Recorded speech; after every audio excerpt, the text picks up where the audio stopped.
Bonsoir à toutes et à tous et bienvenue dans cette session d'information, le sommaire. Le Bénin s'apprête à recevoir dans quelques jours les 26 trésors royaux longtemps restés au musée du Quai Branly en France. Après les portes royales à Djalala, nous vous amenons à la découverte des hôtels portatifs communément appelés Assins. Comment valoriser ces trésors une fois au pays et vendre la destination Bénin? Un gestionnaire de patrimoine donne quelques pistes dans ce journal. Et puis, c'est la tendance du moment, le port de perruque, une coiffure de faux ou vrais cheveux que les femmes portent sur la tête pour des raisons liées à la mode ou pour des considérations esthétiques.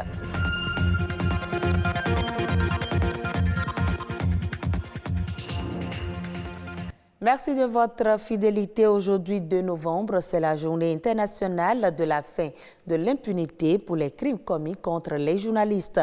Une célébration en mémoire de 2 journalistes français, Ghislaine Dupont et Claude Verlon, assassinés le 2 novembre 2013 au Mali.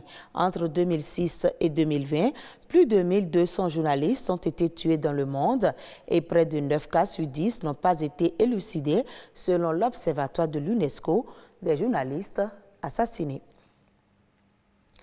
C'est un événement qui fait mouche dans le monde entier. Le Bénin est le premier Africain à recevoir 26 trésors royaux longtemps restés au musée du Quai Branly Jacques Chirac en France. La rédaction de BB24 a commencé à vous présenter chacune de ses propriétés désormais béninoises. Après les portes royales, à Djalala, voici les hôtels portatifs, communément appelés Assins. Tout ce que vous êtes en droit de savoir sur ces objets symboliques, c'est dans cet élément de Rodrigue Babagbeto.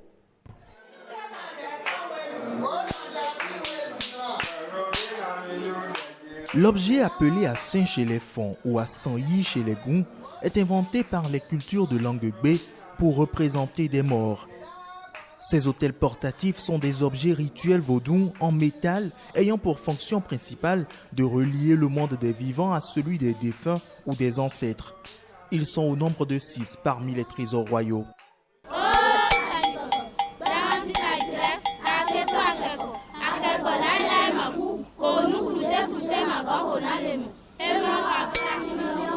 Commençons par ce Assins royal d'Igbadota.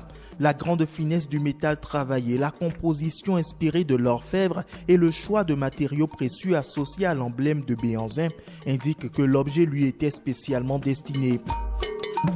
Les Assins de type Rota Ganti sortent à l'occasion des cérémonies annuelles à Abomey. Parus sous le règne du roi Agadja, ils rendent hommage aux ancêtres royaux. L'animal au centre de cet hôtel rappelle la panthère, ancêtre mythique des Agasouvi et commun aux familles royales de Porto-Novo, d'Alada et d'Abomey. Ce type de Assins Rotaganti est souvent implanté sur la cime du Djerho lors des cérémonies en l'honneur des ancêtres royaux. C'est un indicateur des maisons prestigieuses inventées par le roi Guézo en promesse à son père, le roi Aganglo.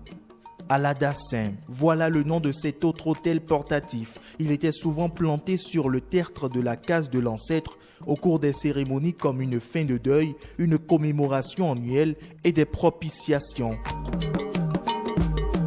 C'est de la famille Rontonji que vient ce Assin-ci. Entièrement fait de cuivre, on le reconnaît au décor marginal de feuilles autour de la tige centrale. Et pour finir avec les 6 assins qui reviennent au bercail, ce assin est destiné à être piqué en terre devant les autels. On verse sur la partie supérieure le sang des animaux égorgés. Toutes ces représentations de défunts, longtemps exposées au musée du Quai Branly, reviendront bientôt sur la terre où ont vécu les personnages qu'ils représentent. C'est désormais acté, le Bénin va recevoir des totems, des trônes et bien d'autres œuvres appartenant à son histoire, des trésors royaux qui vont retourner au lieu où ils ont été pillés, le royaume d'Abomey. Comment valoriser donc ces trésors? Quelle stratégie adopter pour mieux faire vendre la destination Bénin? Une équipe de notre rédaction s'est rapprochée d'un gestionnaire de patrimoine. Suivons ensemble Happy Goudou. Le site des palais royaux d'Abomey est classé patrimoine mondial. Vous savez ça? Et sur le site, parmi les 183 composantes, nous avons le musée d'Abomey, qui est un musée international et qui regorge aussi des biens d'attributs royaux. Et la valorisation de ces biens est en 2 dimensions. Il y a la dimension exposition, que tout le monde voit de façon physique et tout ça. Et il y a la dimension, disons, immatérielle, qui est un peu plus sacrée, qui est que des attributs immatériels collés à ces biens, qui les rendaient sacrés, vont encore recouvrer leur, disons, leur habitude, parce que les rituels qu'ils subissaient avant continuent de se pratiquer dans le royaume d'Abomey. Abomey aujourd'hui garde toujours ces pratiques ancestrales pour perpétuer la tradition. Et donc, les biens qui sont restés à Abomey et qui sont symboliques d'un rituel ou d'une pratique sociale donnée continuent de subir donc ces rituels. Quand ces biens vont retrouver à leur place, les prêtresses sont là, les familles de la lignée royale sont toujours là pour continuer ces pratiques-là. Et avant, il faut une étape de purification, parce que les biens ont séjourné pendant plus d'un siècle de l'autre côté, donc ils ont maintenant une vie hybride. Et pour les accueillir, il faut d'abord, amorcer une socialisation et donc travailler à ce que les biens passent par la purification avant de recouvrer leur habitude. Quand nous parlons de l'exposition, c'est que nous les offrons au public. Et donc, un public peut émaner de tous les 4 coins du monde. Le public qui vient, qui voit ces biens, en retient un récit, en retient une leçon et en fait écho. Donc, ça fait étape de la valorisation.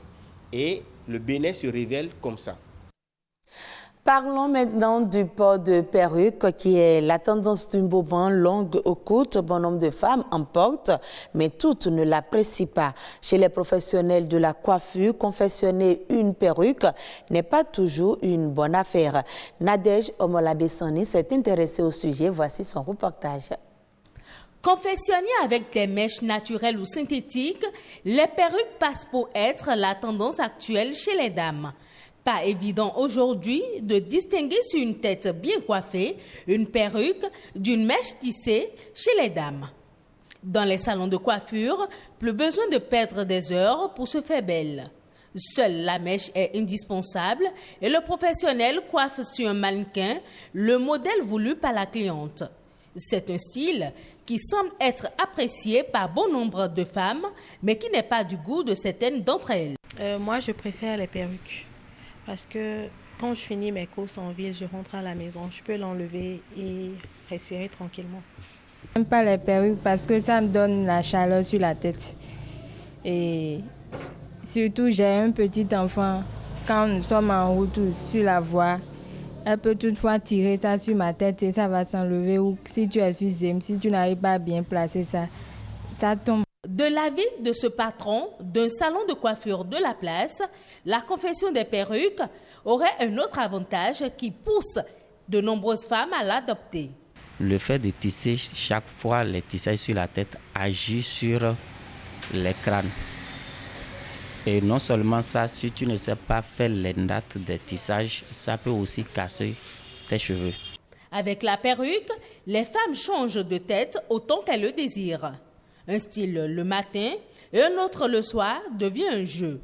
Un changement qui n'est pas toujours bien vu par les hommes. Sans hésiter, je vous dis que j'aime la femme quand elle est naturelle. Donc je n'aime pas du tout les perruques et autres artifices qu'on ajoute à la beauté féminine. Ça dérange certains hommes, mais moi particulièrement, ça ne me dérange pas. Parce que si c'est la méthode pour la femme de se sentir à l'aise, moi, ça ne me dérange pas. Si la perruque permet à celles qui l'adoptent et aux professionnels de la coiffure de gagner en temps, le point de vue diverge quant à ce qui concerne leurs intérêts. Parfois, nous sommes au salon, il n'y a pas de clientes, mais les têtes, nous sommes entourés de têtes et nous sommes en train de coudre seulement que des perruques. Ça ne nous arrange pas. Donc, on préfère que les dames viennent se coiffer directement. Ça paye bien. Quand c'est confectionné en perruque, ça nous avantage. Pourquoi? Parce que le prix est élevé. D'accord? Là où ça ne nous avantage pas, une fois que la perruque est déjà confectionnée, pour le revoir, ça fait au moins 3, 4, même 5 mois. En effet, l'origine des perruques remonte à des milliers d'années. Encore appelées postiches ou faux toupets, les perruques sont aussi appréciées par certaines personnes pour cacher le calvitie. Elle est aussi fréquemment utilisée par certains hommes pour se faire passer pour des femmes. La Côte d'Ivoire utilise des drones pour reboiser massivement. L'opération dénommée « Un jour, 50 millions d'arbres » vise à recréer le couvert forestier national d'ici la fin de l'année. C'est la 3e édition d'un projet démarré fin 2019. Les besoins de l'industrie du bois et de l'agriculture ainsi que le réchauffement climatique ont fait perdre au pays plus de 70% de son couvert forestier entre 1960 et 2015. L'opération en cours a déjà vu planter 28 millions d'arbres depuis le 1er juin 2021. Le reste de l'actualité à l'international, c'est dans Eco Inter, préparé et présenté par Patrick Adjaboujou.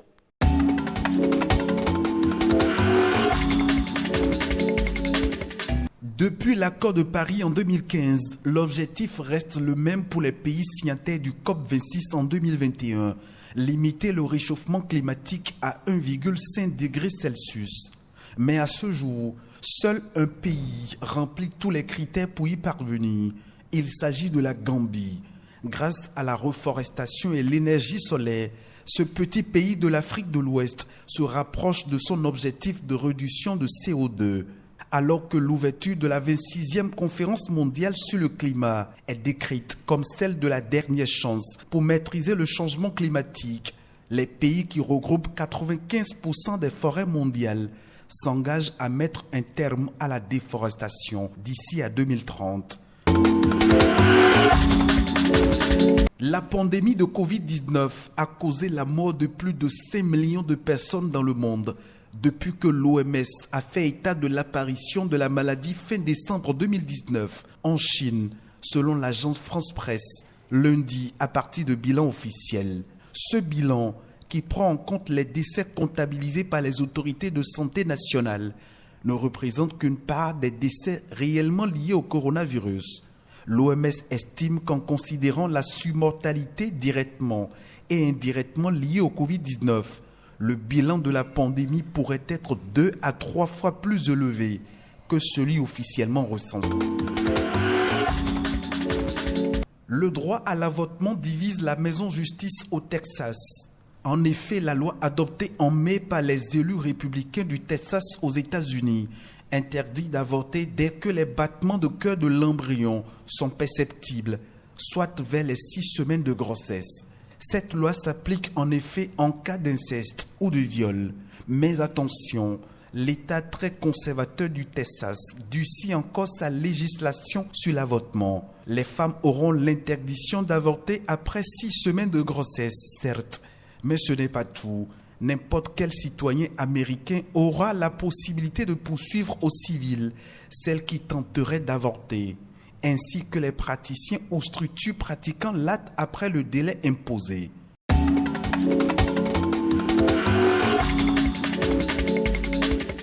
Et voilà qui vient mettre un terme à ce journal que vous pouvez suivre à nouveau sur le www.ortb.bj. Merci à vous de nous avoir suivis et très bonne suite des programmes de BB24.